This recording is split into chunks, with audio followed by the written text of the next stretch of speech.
Thank you everyone for joining me today for the very first Cloud Events webinar. My name is Michael. I will be taking you through just a quick overview and a little bit of instruction on how you can use this new events module from ClubRunner. I personally think it's very exciting and a lot easier to use than a lot of the other features or the other modules that we do have in regards to events. So I do hope that that you come out of this webinar with a lot of good information, and you can get started using it right away. So again, we are already logged in to our ClubRunner website into the member area. And I did want to discuss very briefly about how do you go about, or who can actually go ahead and access the Cloud Events webinar, sorry, not webinar, the Cloud Events module, and exactly what it is. So with Cloud Events, you have access to a bunch of different features that will allow you to host your events. Like you can publish different assets, like in documents like handouts, slide decks, and different photos right on the event landing page. So any visitor or registrant of the event can really quickly and really easily gather this information for just on their own. The Cloud Events will also allow you to go through and create tickets and additional add-ons for your events really easily. So people can come in and purchase exactly what they want for your events, including options like early bird promotions, discount codes, purchase quantities, stuff like that. You'll also be able to go in and customize your own event registration forms.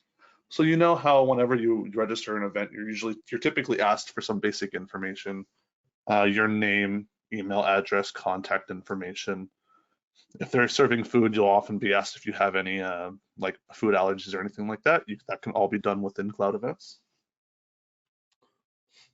You'll also be able to go through and send out some email campaigns to all of your registrants. This includes invitations to your members, confirmation emails to your registrants and attendees, including just information on their tickets.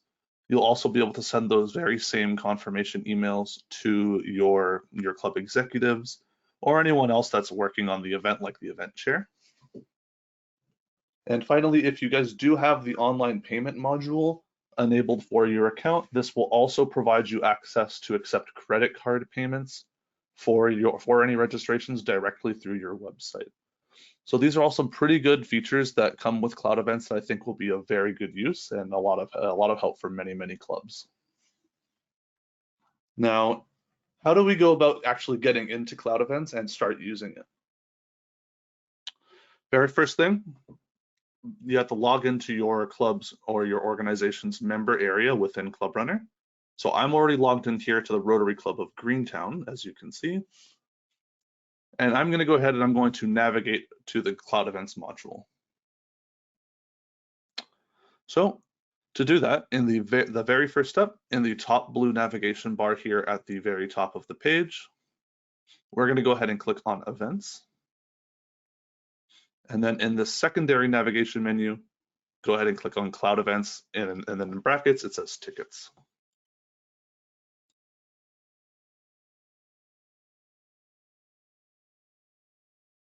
From here, you'll be able to see a bunch of information about Cloud Events and the offerings that it provides, like your landing pages, event registrations, ticket sales, downloads and files. And here's a quick little example of what that would look like for you. So this is another little overview that you can take a look at and read if you would like to.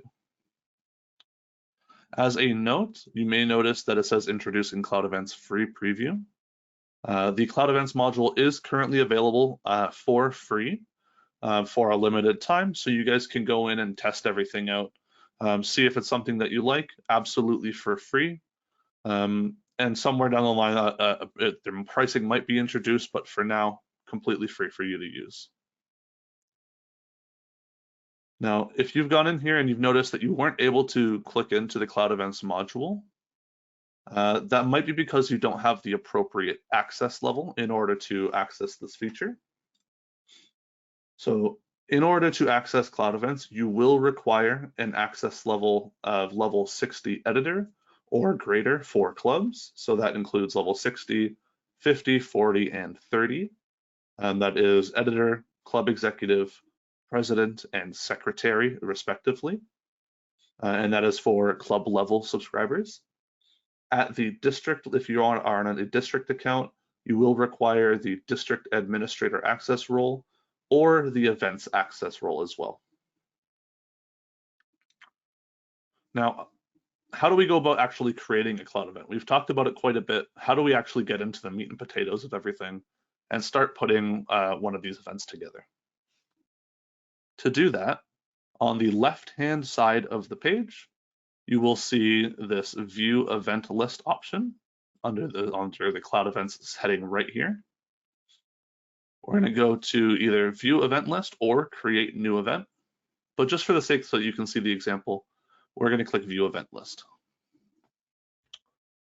Now, normally, you would be able to see a big list or a big grid of all of your upcoming cloud events. In this case, we don't have any right now, but we're going to change that. Let's go ahead and click on this orange Create Event button. And from here, we can start entering in some of our basic details about the event. So let's go ahead and start entering in some of this information. Our event for today is that we're going to be setting up is a group camping retreat. That's going to be hosted by ClubRunner sometime in August. So let's go ahead and type in our name.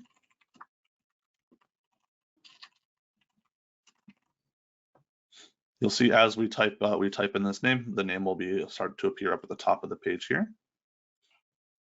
The next item is your permalink. This will be automatically filled in for you, so you don't need to worry about this unless you specifically want to change this.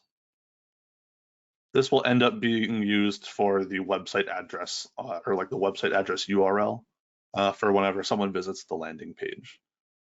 So it's automatically generated for you. You don't need to change it unless you specifically want to. Next is the code. This is an optional field. However, it is a pretty important one or a very useful one. If your club or organization has enabled the online payment and e-commerce module in ClubRunner and you can accept credit card payments, this code will be sent over to your payment processor and will allow you to link any transactions that you see in that payment processor's portal with the event itself. So whatever code you type in here will be displayed with that transaction, within all of that transaction history. So let's go ahead and enter our code, our code to Camp 2024. And now we're going to go ahead and enter in our start and end dates. So our camping event is going to go ahead and it's going to happen in August, the week of the 16th, 17th, and the 18th. So let me go ahead and enter this in. If we just click on this box here, it'll open up this calendar where we can select the date using, we can select the individual month, the year, and then we can select the actual date itself.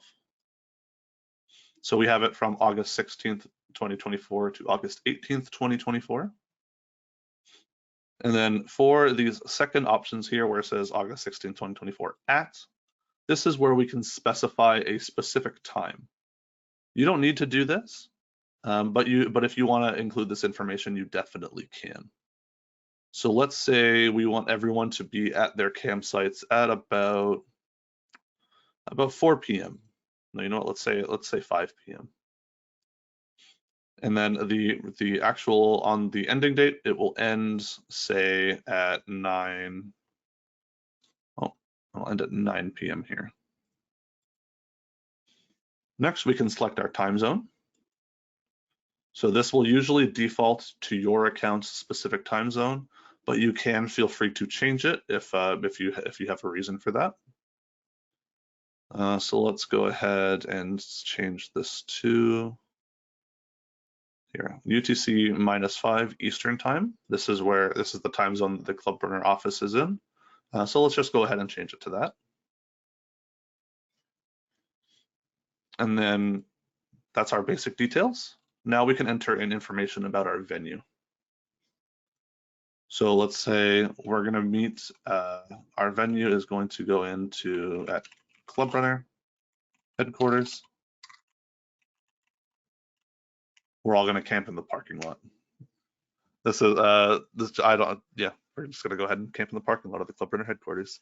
So let's enter in our office address, Weston Park Drive, or in this case, our camping venue. You'll see as you type in the address, you will see this box pop up where it'll autocomplete the address for you. If you see your address pop up, go ahead and feel free to click it. So in this case, we have 2060 Winston Park Drive, Oakville, Ontario, Canada. That is the ClubRunner offices. So I'm going to go ahead and select that one. And then a nice little venue map will pop up as well, just to confirm that it is the right location. So we've gone ahead and we've entered in our venue information. Now we're going to enter in some more information about the event, specifically just a short description, an image, and any information on our event organizer so that people can contact them if they have any questions. So for our event organizer, you'll see organizer name here and a blue button that says create new organizer. We're going to go ahead and click on that. And this will ask us for some basic information. So let's say John Valentine here is our event organizer. We'll go ahead and give them an email as well. And a phone number. Really simple, 1, 2, 3, 4, 5, 6, 7, 8, 9, 0. Yeah, that's pretty easy to remember, I think. Next, we're going to want to check the box just to confirm that we have received their consent to have their information stored in the platform and available on the with the event information. So we're going to select their details. And then from here, we have two additional options. One, show contact details. So if you want to have their contact information publicly available for your registrants, you can check this box. If you want to hide their contact details from the public, you can uncheck this and that it'll make it so that it's not displayed anywhere. Next, we can choose to set them as the primary organizer. And this will set them as the default point of contact for the event. And any registrants or attendees will be directed to them if they have any questions or run into any issues or anything like that. So we're going to say yes, this is the primary organizer.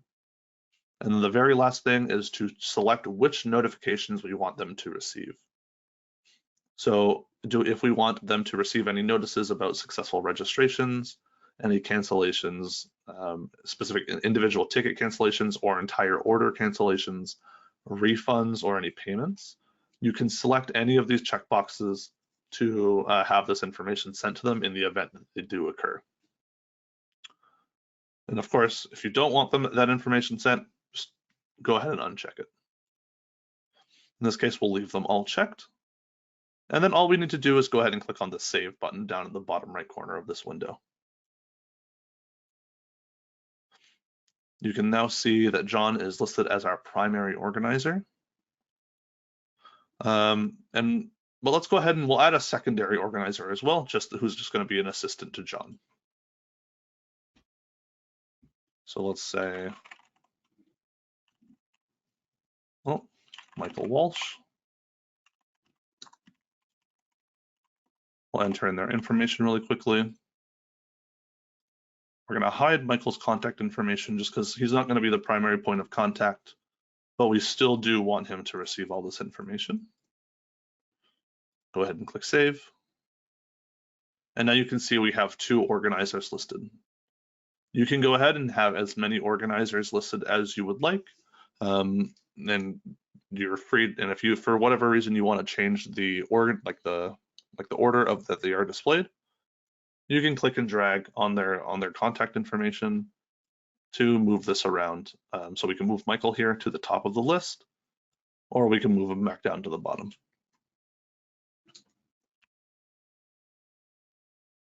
After the event organizer, we're going to add some basic information about our event. So let's go ahead and add a short description. I have one typed out here very quickly, so I'm just going to copy and paste this here.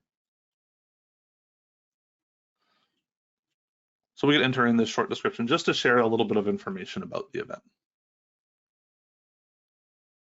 Now we can select an event image. This will be displayed on the landing page with your description. Just adds a little extra flair to the landing page, makes it a little bit prettier. So I'm going to go ahead and click on the edit image icon here. And you guys don't see this, but a window has appeared on my desktop where I can go ahead and select an image that is stored on my computer. I'm going to go ahead and add this image here, and it should be uploaded in just a second. There you go. So we have this image added to this is our thumbnail image. This will be available and just displayed with our event. Now, this is where we can add some more specific details, like our full description. I'm just going to go ahead and copy and paste the same description that I posted in the other, or in this smaller description. And we can also add a cover image. This will be our big banner image that will be displayed on the registration page. Just it helps to provide a little bit extra flair. You can add some, if you want to, you can edit the image and add some additional information on top of it. In this case, I'm just going to go ahead and add a really simple one of this campfire here.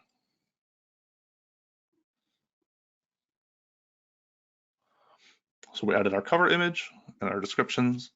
The next step is to actually go through and configure the registration options or our tickets and add-ons for the event. This is what every registrant is going to be purchasing whenever they go through and actually sign up. To do that, we're going to go ahead and click on Continue to Tickets at the bottom right corner here. And this will bring us back into the member area where we can start editing all of this information here. So on this page, just as a quick overview, we are in the setup view of our event. You'll see a couple of different tabs, blue tabs here. We've already gone through the details and the landing page during the initial setup.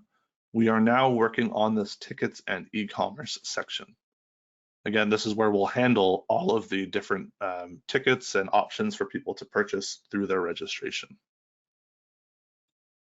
Now, there are a few options on his page that have a little bit of a pretty big distinction.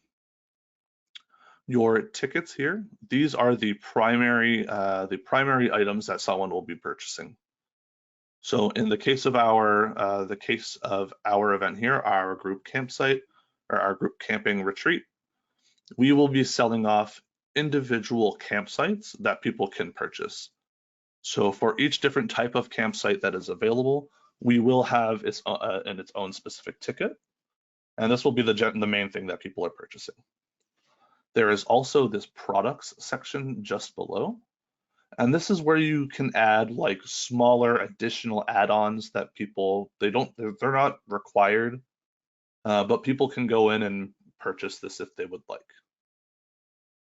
So for example, for a product, say you're hosting like a big club golf event and you're selling t-shirts commemorating that event.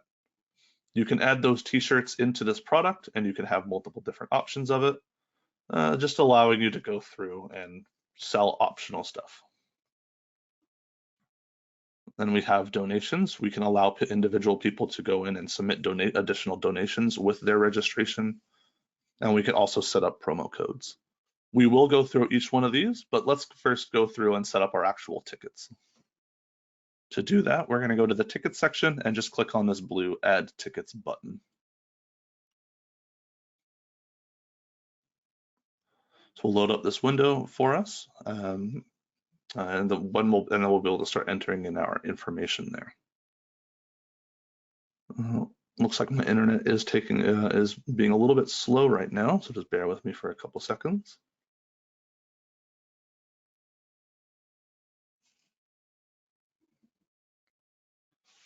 Let me see if I can restart this. There we go. So this window will appear where we can start entering in some basic information about our individual tickets. So like I said earlier, we're going to be selling different types of campsites. So let's say our first option available is a small campsite.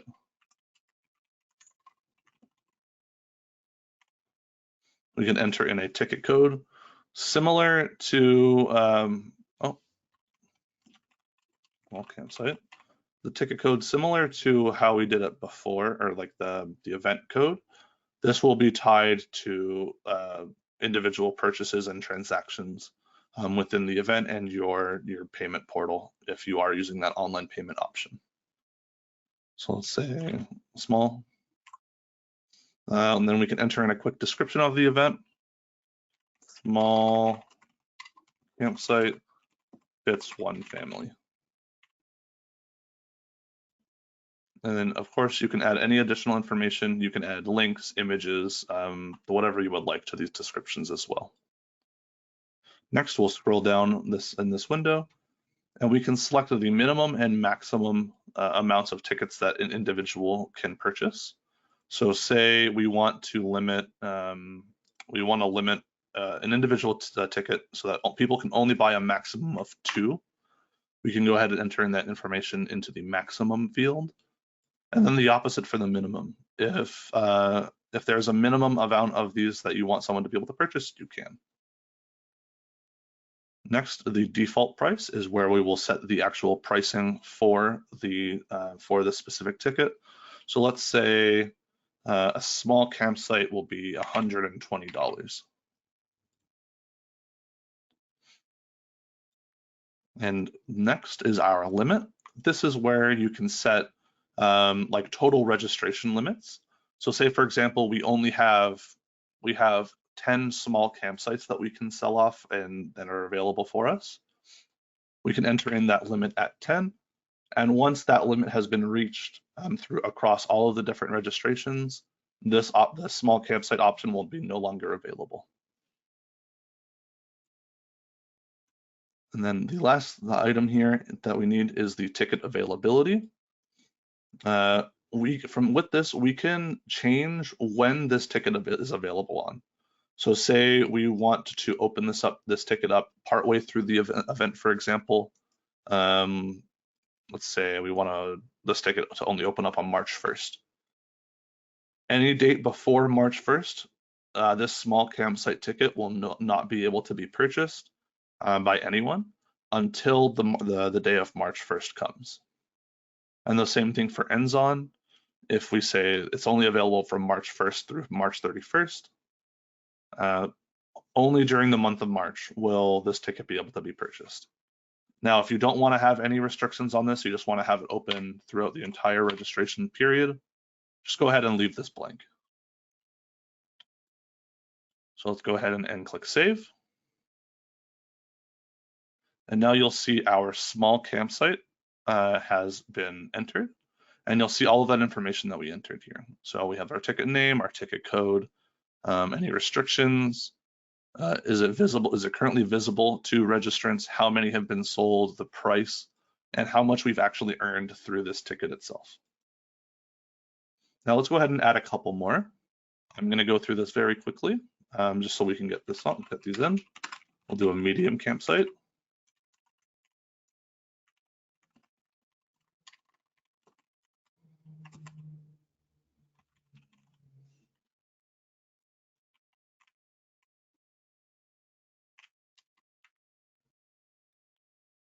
So we have a medium campsite, and then I will also go through and add a large campsite as well.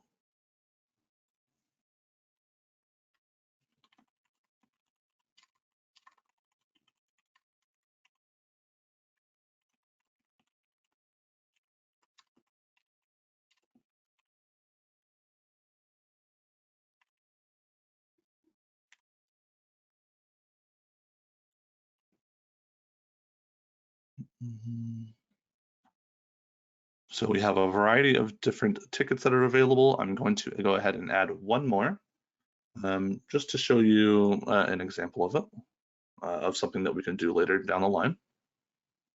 Whenever this, let's see. Looks like this one's taking a little bit to save.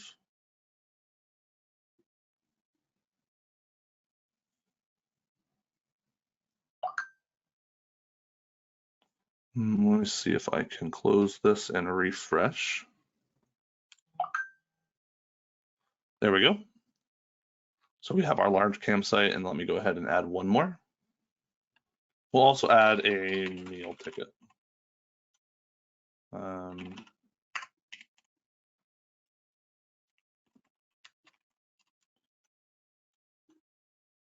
So this meal ticket will give a registrant a free meal, or not free meals, but it'll give them both breakfast and dinner throughout the entire weekend for each day of the weekend.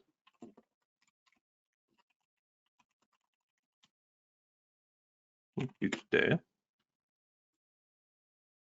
And then we'll set, let's say this is $50 per meal ticket.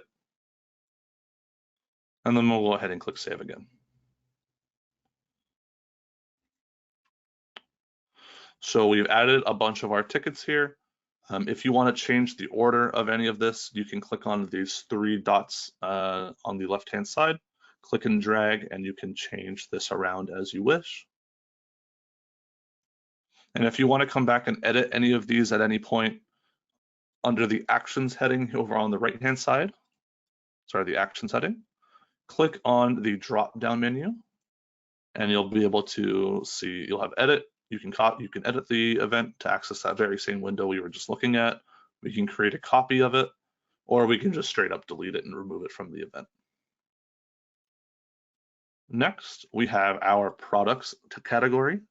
And again, these are the optional products that you can have. You can choose to add them on to your registration. So let's go ahead and click add product. And we're going to go ahead and we're going to add a couple of these here. So first, let's say we're going to sell a t-shirt. You can enter in a quick description of it if you would like. I'm going to go ahead and skip on that just for now. You can set a minimum and maximum value just like our regular tickets. And from here, we now have this option. And this is the options for our add-on. This will allow you to provide different variations of the product itself. So in the case of like a t-shirt, for example, we can add in the different sizing options. So we can say extra small, $5. Click on add option to add another one. Small will be also $5. Well, all t-shirts are just going to be $5. So we're just going to go through and add a couple of these here.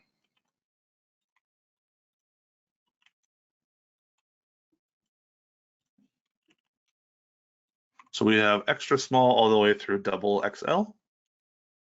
We can set individual pricing for each of these. Or sorry, oh, I entered this into the wrong field. Sorry. We can set individual pricing for each of these, but we're just going to go ahead and set them to $5 for each of them. And say we have 10 shirts of each. So only 10 shirts of each size will be available.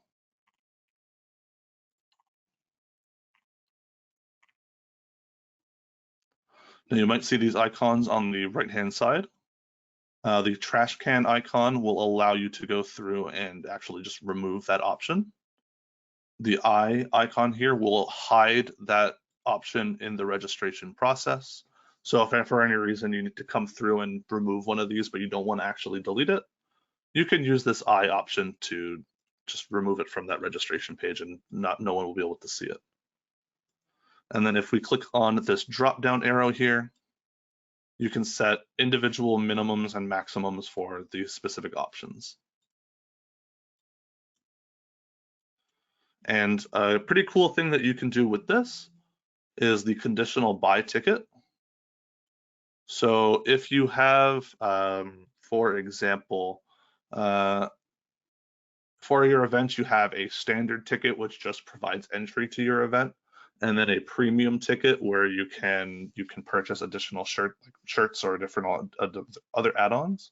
You can make it so that the product that you are creating is only available to registrants if they've selected a specific ticket.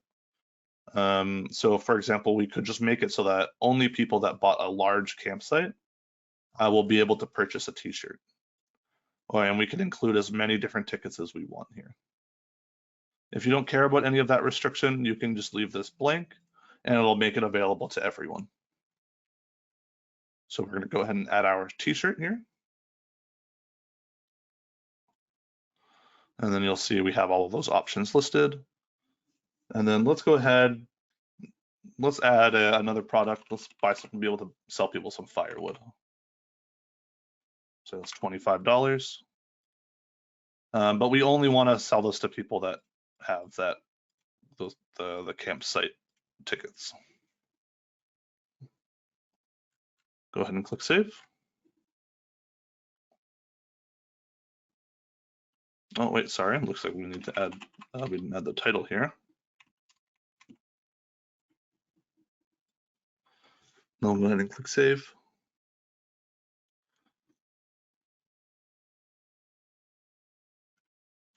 And now we have our t-shirt options and our firewood add-on as well. Oh wait, sorry. Looks like I messed up here again. Give me 1 second. See, I'm setting the limit to the I'm setting the price as the limit when it should be in this field. My apologies.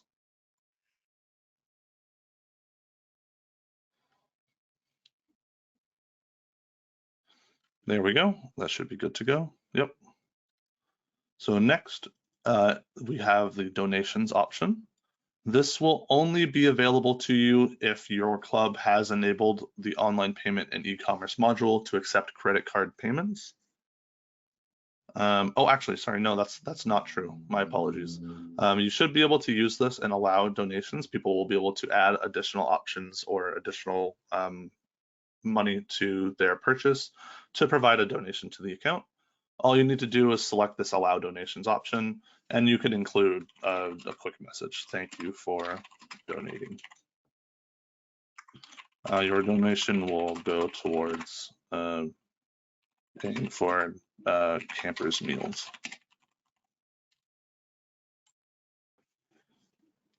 Go ahead and click save. And then the very last option here is our promo code. So if we want to add any additional promo codes for people to save a little bit of money, you can do that here. So let's go ahead and add one really quickly. Let's say 15. So we'll add a promo code that is 15% off. Final price. This is just the name for a quick description of it, more so for record keeping purposes. This isn't going to have any effect on the code itself. But the actual important one here is the code field. This is what people will need to enter during their registration to achieve the discount. So let's say Camp 2024 is our code. We can set the discount amount. It can either be a specific dollar amount, say like $25 off, or you can select a percentage, in this case 15. All you need to do is select which one you want and then enter in that value. Next, we can set availability. So if we want to limit this to the first 25, like 10 people, 15 people that register, we can enter in that amount there. And then we can also set its like active dates. So this promo code will be available from January 1st, 2024, all the way up until, say, let's do until June 30th. So you can use this code up to until the last month of registration. Next, we can specify some of the specific usage for the promo code. So you can make it always allowed for use. So this will be a general promo code that can be applied to any order. Or you can select only allow for use if at least one of the specified tickets are added to the order. So this will make it so that you have to purchase a specific ticket in order to use that promo code. So for example, if we were to have this made so that only large campsites have access to this promo code, if someone were to purchase a small campsite and then enter in the promo code, it won't work. It won't be valid. They have to have this large campsite that we selected. We're going to go ahead and leave this as always allowed for use just for the sake of this event. And then we'll go ahead and click save. And we've done that. And now we've configured everything that we need to in regards to the actual e-commerce portion of our registration. So we have all of our tickets and our pricings entered. We have all of our different products. We've enabled donations and we've set up a promo code. Next, we can go ahead and take a look at our form. If we go back to the top of the page in this blue navigation or blue like tab bar that I showed you before, go ahead and click form. And that will update the page to now where we have two different sections, order questions and attendee questions. So these questions are going to be asked at the time of the registration. For example, the order questions are for the individual actually making the purchase. And then for each ticket that you purchase will be for a specific attendee. So we'll be asking questions based on the actual individual ordering it and the people that will be attending the event. So by default, you will have very basic questions entered into your first name, last name, email, but you can go ahead and click on the add question button for each of these options or for each of these sections to add additional questions if you would like. So for our attendee question, let's go ahead and add a new question. And we can say, this is where we'll be able to define all of this information. The question text is the actual question that we're going to be asking. So say, how many people in your party? And then we can select the question type. So we have the option to choose from a checkbox, to say for someone to say yes or no, a drop down for them to select between multiple different options, long text, so that they can provide, they can enter in like text of their own in a longer format. Multiple choice, similar to the drop down, but it'll display all of the options at once. Number will allow someone to enter in a number. Short text is similar to the long text, just I believe it'll just be a smaller character limit. And then single choice allows them just to select between one single option. So from here, in this case, we're going to go ahead and select the number option. And then we'll go ahead and click required. So this is a required question. And then we'll go ahead and click save. This is going to go ahead and add a custom question to our attendee questions. Now you might have noticed that there was another option that was available on that page, or on that window, I should say, that was conditional by ticket. So let's go ahead and take a look at that really quickly. I'm going to add a new question. And this time I'm going to say, do you have any food allergies? And then we're going to enter and have our question type set to long text. And then this will also be required. And then in our conditional by ticket option, we're going to go ahead and select the meal ticket option. So this way, if someone purchases the meal ticket for the registration, they will be asked if they have any food allergies, just to make sure that the food that we're serving them is safe. Go ahead and click save.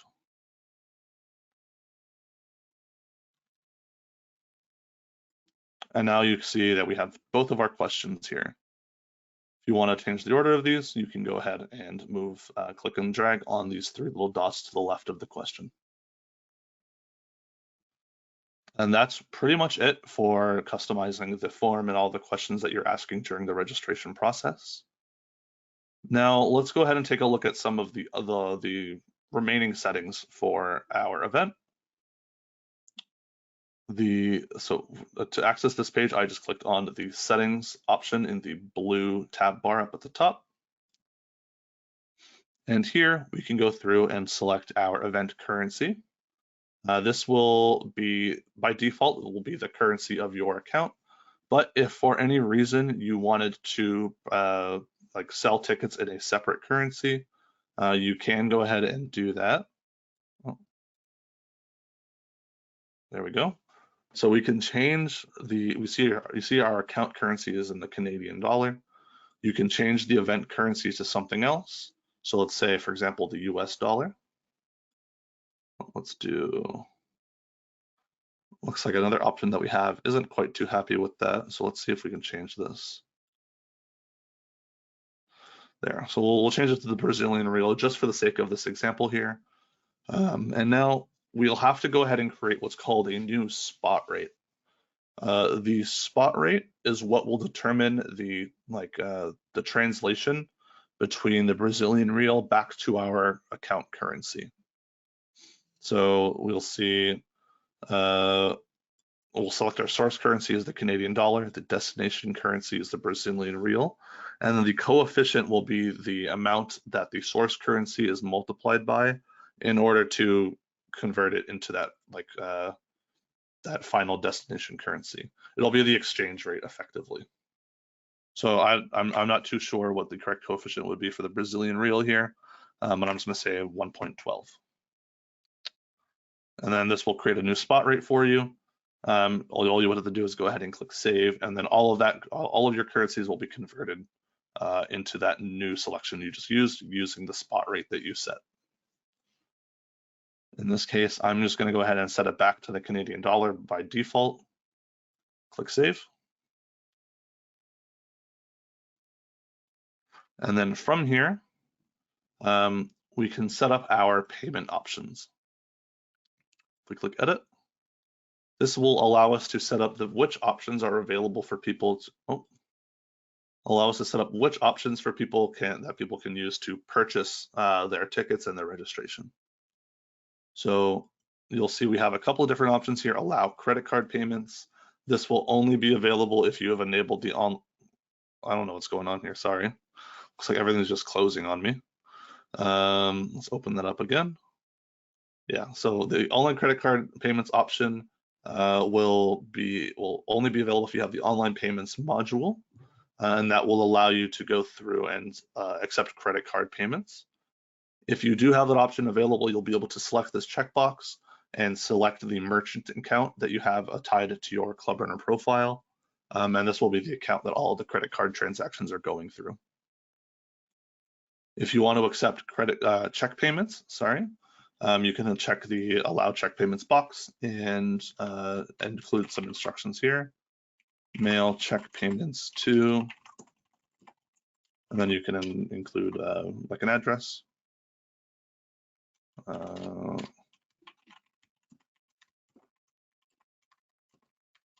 Canada 6H5R7, or contact event chair for handoff. If you want to be able to bill someone later, you can go ahead and choose that option as well. And then you'll finally see down here at the bottom, payment bypass roles. So in this case, it is only site administrators. So if someone were to go into your event, site administrators to go into the event and add a registration for you, they will be able to bypass that payment screen just to get your registration into the system. Go ahead and click save here.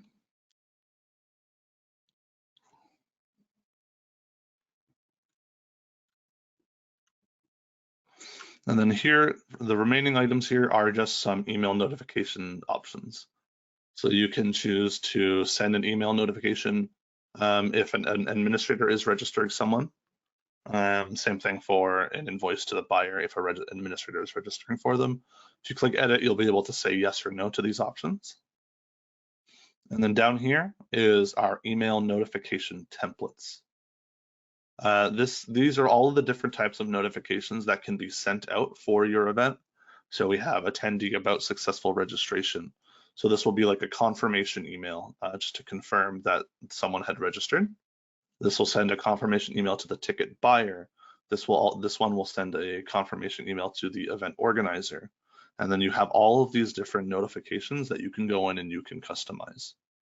If you want to preview what any of these emails might look like, along the right-hand side, you'll see the preview option. Just go ahead and click on that. And that will load up the page and the email for you to review it. So it'll look something like this.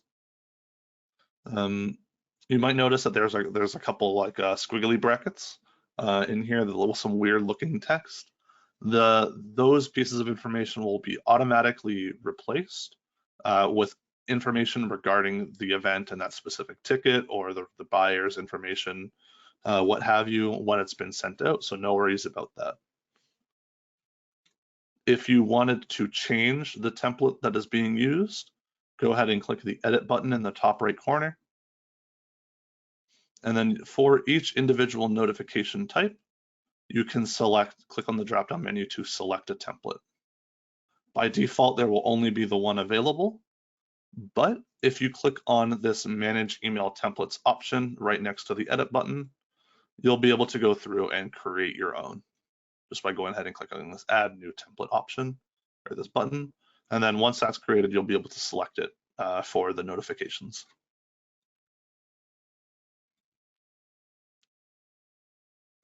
Next, we have our event reminders. So what this will do is it'll send out emails or reminders to any of your individuals that have submitted an order or attendees at a specified time before the event. So let's say 15 days before event is the name of this reminder. We'll set it to 15 days. We'll select the event reminder template, and it'll go to both the orders and attendees. The make active option here will determine whether it is an active reminder or not. So if it's set to no, then if this date comes up, the 15 days before the event, it won't be sent out. As long as it is active, it will go out at the specified time. It was a really good way to set up reminders for your event ahead of time. You don't have to manually send these out. So we've gone through and we've pretty much finished setting up our event here. We've gone through, we've set our details, we've edited the landing page, we've customized all of our tickets and our products and donation options.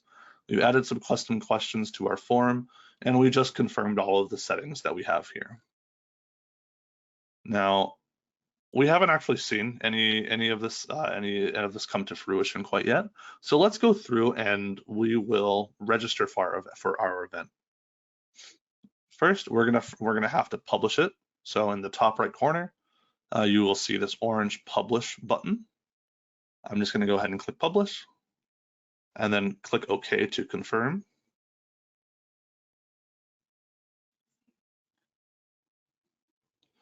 And this is gonna go through and it will publish the event onto our website, and it will enable registrations, and we'll be able to start going through and actually accepting registrations for the event. Let's just go ahead and give this just a moment here for it to finish publishing.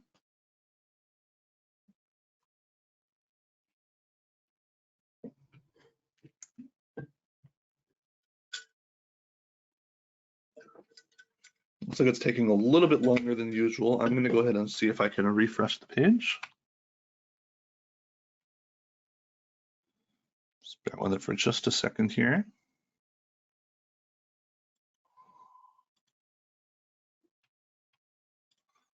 There we go. So the event has been published. And now we can take a look at the registration page just by going ahead and clicking on this orange view button in the top right corner. This will open up the page on our homepage, or not our homepage, but on our website. You'll see we have our big cover image up at the top.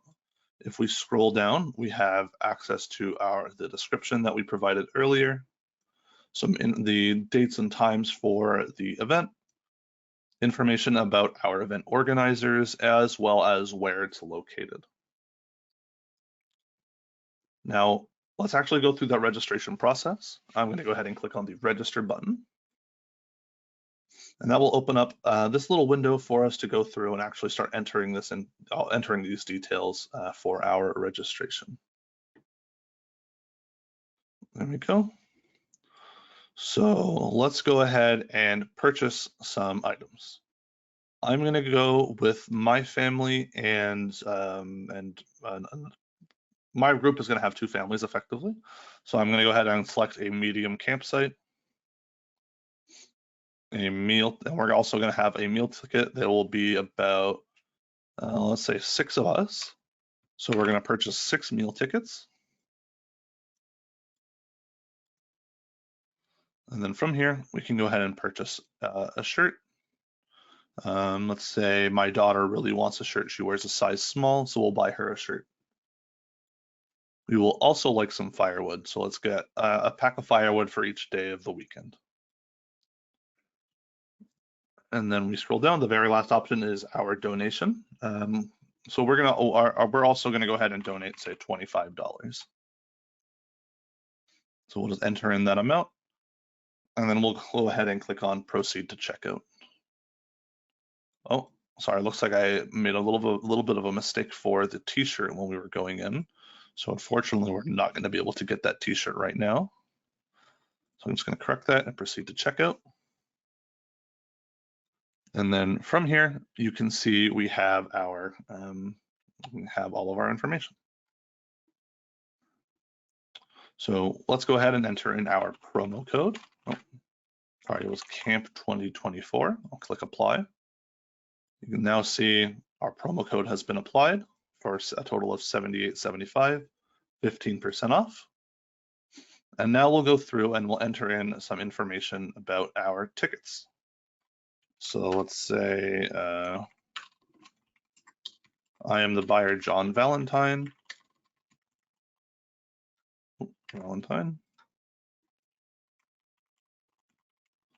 Enter in our email address. The campsite ticket will go to John as well, with 6 people in the party. And then we'll start entering in some information for our meal tickets. So let's say, let's just say person 1. Food allergies, no food allergies. Person 2.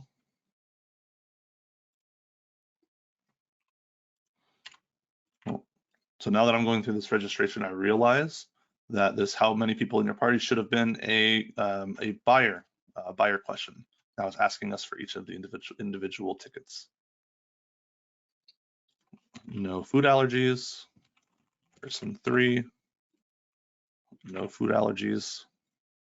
Person 4. Let's say allergic to shellfish and nuts. Person 5. Lactose intolerant. And then person 6. No allergies. Finally, you can go through and set up you submit your payment. The very first option is the payment option, so we can select our credit card or via check. Or since I am currently logged in as a site administrator, we can also bypass payment. Let's go ahead and select the check option, and then I'm going to go ahead and just click submit.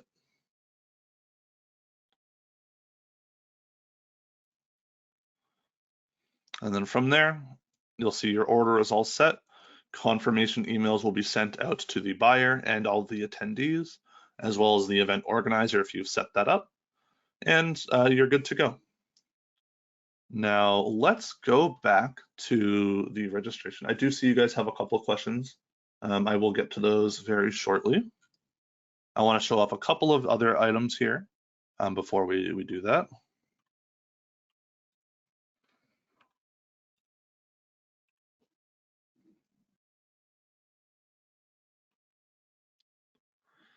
So I am back in the event page. I'm going to go ahead and click on the dashboard here on this top in this top section. Here we can see a big overview of all of the different information about our event. So we can see our total revenue, the amount that amount of ticket sales, product sales, and the donations we've received, as well as some nice charts that'll outline all of this information as well, just to get a quick understanding of all of that information really quickly at a nice glance. Next, we can go to our orders page. And this is where we'll be able to see the full breakdown of all of our orders. So here is John Valentine's order for the total of $471.25. It's been completed. If we go ahead and click on the buyer name, this will open up the full details about that order, including all of the purchases, the ticket buyer information, each of the attendees and their answers to their questions, and then their payment details down here at the bottom. So in this case, we had opted to pay via check. If you need to go through and record a manual payment, go through and click on this payment detail sections here. Go through, if you want to do a credit card payment, click pay. Or if you have, if it was a check payment or some other form of payment, click log transaction. And then we'll select what type of transaction, a check. We received it today for the full amount. We went to our bank account. This was the check number 11754. Received on Jan 14th, for example. We'll click save. And now this will log that payment transaction for our event. You can see the status has now been changed to paid. Now, if we want to go add to any of these orders or edit any of this information, you can. So if you want to add additional tickets, click on the blue Add to Order button. This will allow you to go in and select additional items to add to that order. If you want to edit their contact information or any of the details that were shared, you can do that here as well. Go ahead and click back. Next is the attendees option. This will show a list of all of the attendees, so we can get a breakdown of the individual attendees and their tickets. So we can click on John Valentine here, for example. You can see all of these details about their questions. And you'll have this active for any of the individual attendees as well. Lastly, or not lastly, but next is the email section. This is where we'll be able to send out invitations for our event. We can go through and click on new invitation, and this will start up a new email. So from here, we'll have you'll be able to go through and select your recipients along the left-hand side. So we want to send this to all of our active members, for example. And then on the right-hand side is where we'll compose the actual invitation. By default, the invitation template will be used, but you can go ahead and customize this if you wish. You can choose to add any attachments to your email, choose any of these email options. And then finally, you can choose to either send it out right now or schedule it for another date and time. So let's say we want to send these out February 14th at, let's say, 6 a.m. We can do that. Now, if you want to save this as a draft to work on it later, you can do that by clicking Save as Draft. Send to myself will send a test copy of the email to your own personal email address, just to see what it might look like. And then the send option will actually go ahead and send it out. Now, we've gone ahead and selected the schedule option for the email, so it won't be sent out until that point.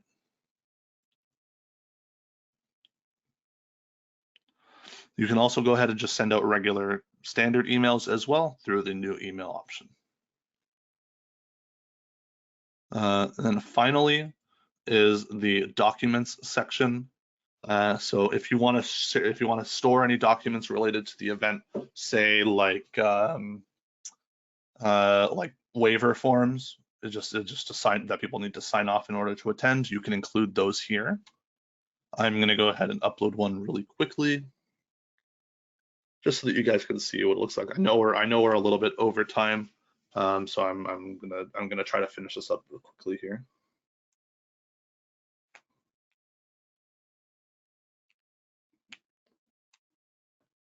Not too sure why this seems to be happening to me today, but we're able to get it to load.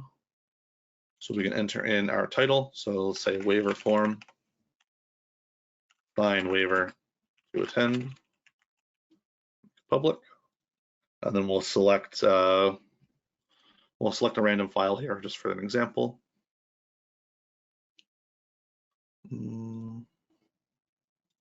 Looks like it's not being accepted, unfortunately. How about this?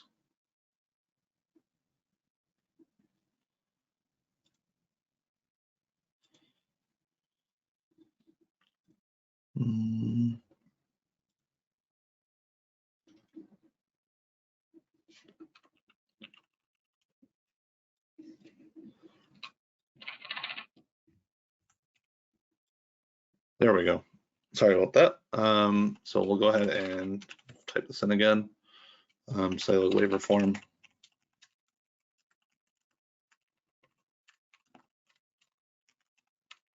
And then our access level, this will determine whether someone needs to be logged into the website or not in order to access it. We'll go ahead and leave this as public and then save. And now it's been uploaded for our event. Now, one cool thing, what I'm going to do is go ahead and click on the get link option here. This will copy it to our page. And now if we go into the setup section of the event and go to landing page, we can share a link to it and have and direct people to access this from the landing page. So just to see what that'll look like. See down here we have our links, waiver form, and if we click on it, I just uploaded an image, but you'll be brought directly here.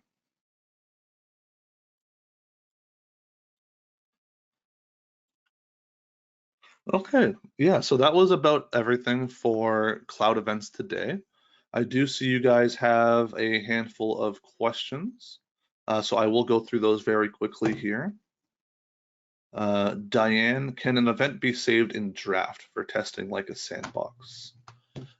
So while you're working on your event, as long as you haven't hit that publish button, individuals will not be able to see the event or anything like that. They won't be able to register for it or anything. So you'll be able to save, like have it in like a draft mode, as long as you don't click on that publish button.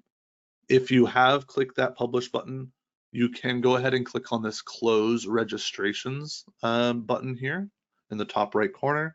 That will close public registrations and no one will be able to access it to register. So you can do it that way as well, but usually I'd recommend just holding off on pressing that publish button. Looks like I answered your question about the invitations for the event.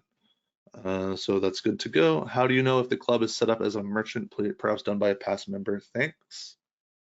So in this case, if you go to the settings tab of your cloud event and you try to edit your payment options, there should be a drop-down menu where you'll have a merchant's account listed. If this isn't available and you don't have an option to select here, then you don't have a merchant account. Another place that you can check is if you go to organization in the top blue navigation menu and then dues and billing. We go to dues and billing. Once that loads, we can go to configuration settings and you'll see select payment method down here at the bottom. You will see all of your payment accounts that are available here as well. If you don't have any, it hasn't been set up for your club. But if you want some information about that, go ahead and go to clubrunner.ca. In the top menu here, click features, and then in the list of features, you'll see online payments. And then from here, you can find some information about all the online payment module for your specific area. So if you are in Canada, for example, you can click Canada and you can find pricing information and a link to apply online.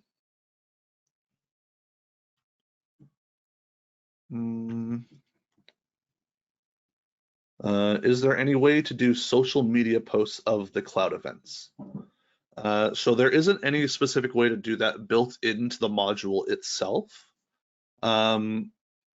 Is there a, actually, yeah, there is, sorry. On the landing page, you'll see these icons listed here, where you can click on to share it to like a Facebook page, for example. You can share it on Twitter, LinkedIn. Which one was this? I'm not too sure, I don't remember. Pinterest, or just via email. You can also choose to just copy the website address for the registration page and share it on any social media that you want. So it's relatively straightforward to do. And then another question I see is, we have about 1,400 emails on our mailing list. Can we send them all invitations through ClubRunner?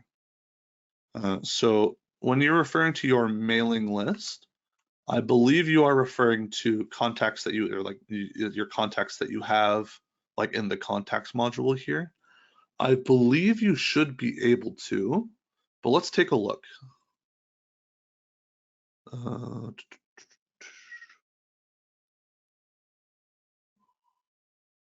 Let's see here. I have a suspicion that the invitations might actually be members only, but I'm not too sure. So I'm going to click New Invitation. And then we're going to see if those contacts are available for us to select.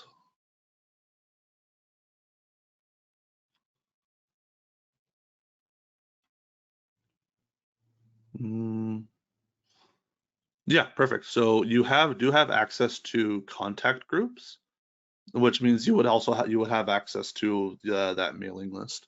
You would just want to select whatever mailing list you want to send it to, whether it be your active and honorary members, other users, inactive members. In the specific case of contact groups, you can go in and select these. But just as a note, in order to send an invitation, they do need to be entered into ClubRunner. So you'll want to go through and import your contacts into the contacts module. You wouldn't be able to just say like, I want to email X email. They need to have a record within the system in order to send them that invitation or that email.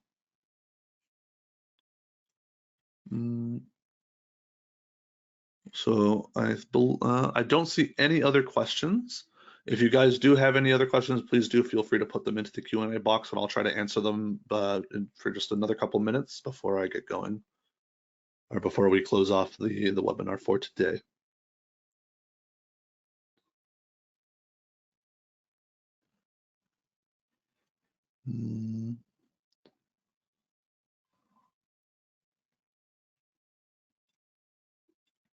So I don't see any other questions coming in. I'll give you just another moment here, maybe till, let's give you just another couple seconds.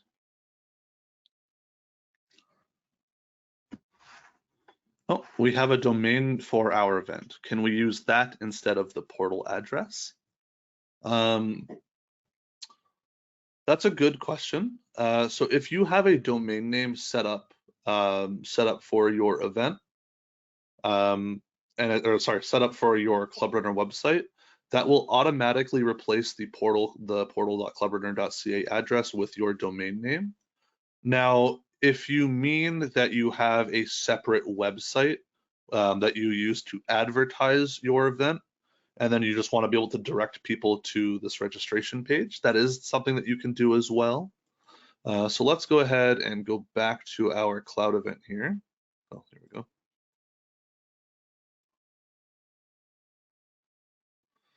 So I'm going to go to setup, and then I believe it's under landing page here. Yeah. So landing page link. It'll show you the page URL, the default page URL to the event. If we click on edit, we can change the public event page URL. So if you have an external landing page that you want to use and like advertise people, advertise for people, you can go ahead and enter that in. So let's say, just for the sake of the example, I'll say https google.ca. And when we do that, and we go back to our registration page. Oh, maybe this, so let's do it this way. Go to our landing page. What we've done now is that we've set google.ca at, oops, sorry, I'm clicking things that I don't mean to be clicking. Landing page. If what we've set is we've set google.ca as the landing page URL for our event. So if someone were to visit click on the event details in ClubRunner, it will automatically redirect them to whatever domain name that we specify. So if it's an external domain, we click on it and it will automatically redirect us to that domain name. In this case, we've set it to google.ca, so it's redirecting me to the Google website. This is a good way, so to select, for example, you have an external website to advertise your event. You can set that there, and that will automatically make it so that that landing page goes to that website. Same goes for this third-party registration URL. If, for example, here, we'll do it this way. We'll also set this to google.ca.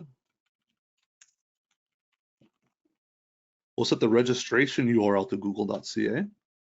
Now, once we click on the page URL, this will bring us, now that we haven't set the external landing page, it'll bring us back to the ClubRunner one. Now, if we click register, it'll bring us to Google or to that external registration page we've set. So if you use something like Eventbrite, I know is a pretty popular one. You can set your registration to the Eventbrite registration page, and whenever they're on that landing page, they can click on register and it'll bring them directly to that Eventbrite page. So that is something that you can do, yes. Sorry, that was a little bit of a long-winded answer, but I think that was some pretty good information. That was a very good question, thank you. Anything else? I think I can do one more question before I have to get going, or before we have to end up closing up the webinar.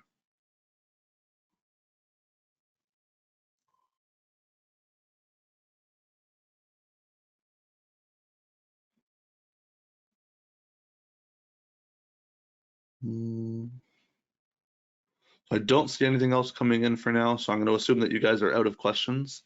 If you do have anything else that I wasn't able to address today, please do go to clubrunnersupport.com, and in the top right corner, go ahead and click on Contact Us.